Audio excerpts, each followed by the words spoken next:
If you're a parent who sometimes questions yourself, then you're very, very welcome here because parenting often brings up thoughts and feelings that many of us were not prepared for. So, on this channel, we give a voice to the questions that often stay quiet and bring both reassurance and insight that make a difference on how it feels to parent.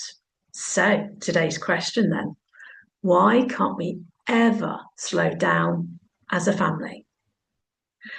If your family life often feels rushed, like you're constantly moving from one thing to the next, then this is something you really don't want to ignore because this pattern doesn't just affect your schedule, it shapes your stress levels, your children's experience, and your relationship with them and their relationship with themselves.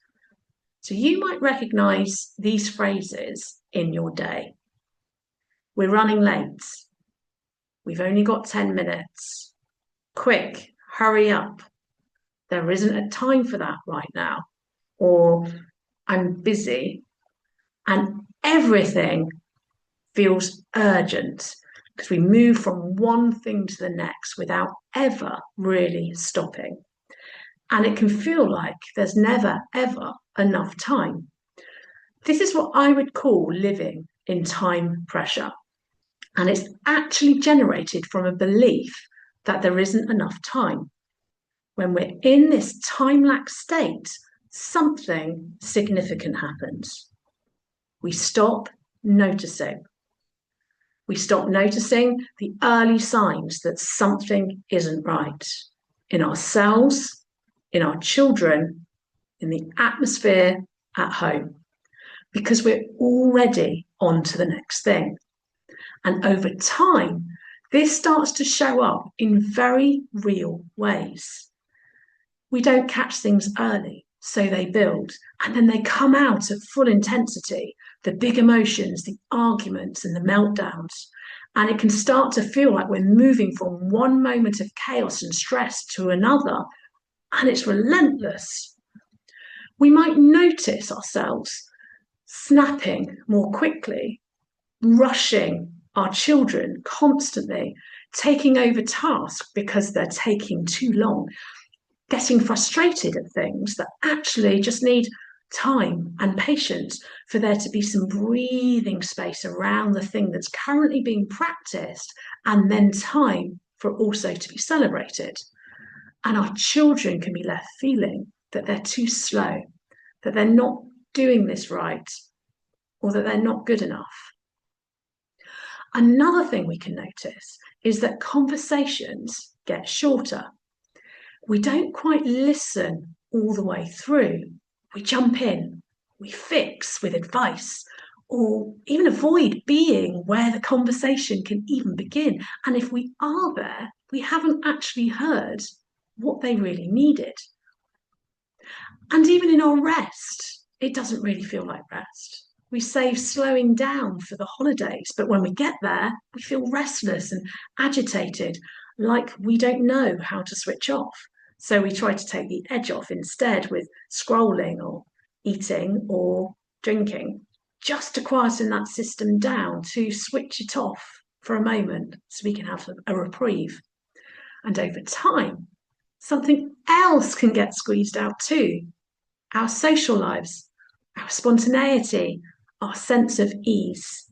Because mentally, there's just no space, and physically, we are bracing ourselves for the next meltdown or more than we have capacity for. Feel familiar? It's more common than you realize, so you are not alone. What's happening underneath all of this is important, because when your body is constantly being pushed from one thing to the next, it doesn't get a clear signal that it's safe to switch off. So even at the end of the day, your system is slightly on alert, still scanning, still holding tension, which means that you don't fully rest, even when you're asleep. And when you wake up already tired, still exhausted, the cycle begins again. So this isn't really about having more time. It's about changing your relationship with time. And the very first step to do that, you need to interrupt the pattern you're currently in, not later, because later never comes, but right now when it matters the most. And one of the simplest, most powerful ways to do that is something that I would call strategic pausing.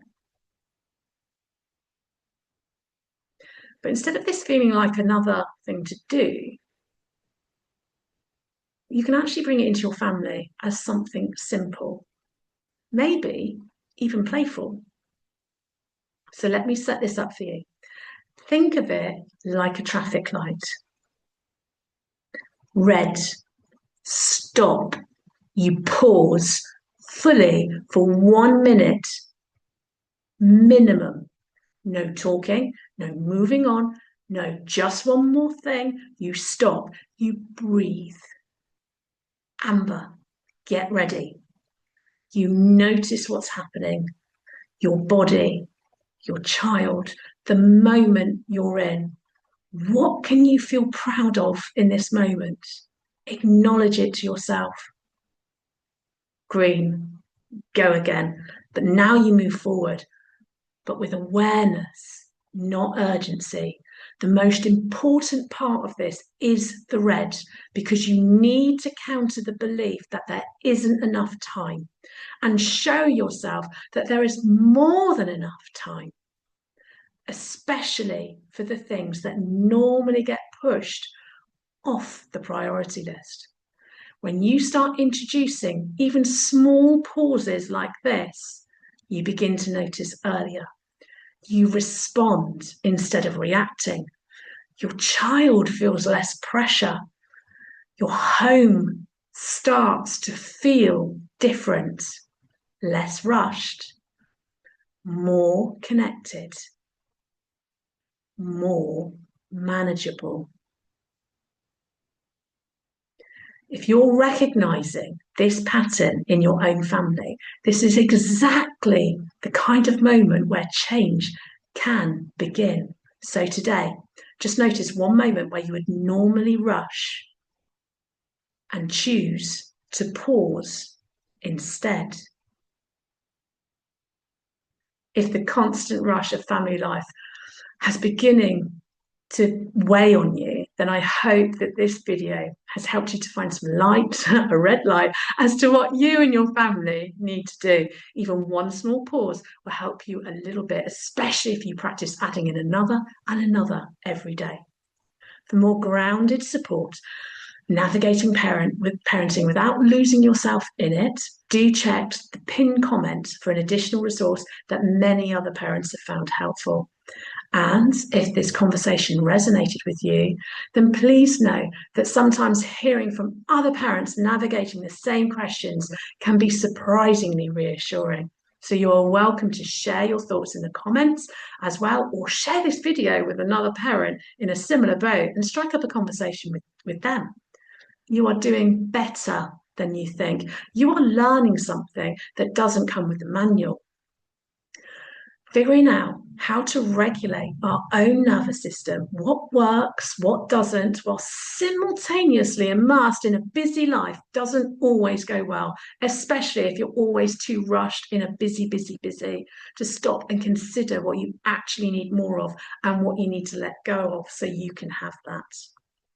If you want to thrive in that, I coach parents one-to-one to figure out how to do that well. And I'd love to support you as well. So if you'd like to get in touch, send me an email, which you can find in the channel description. Have a lovely day. Speak soon.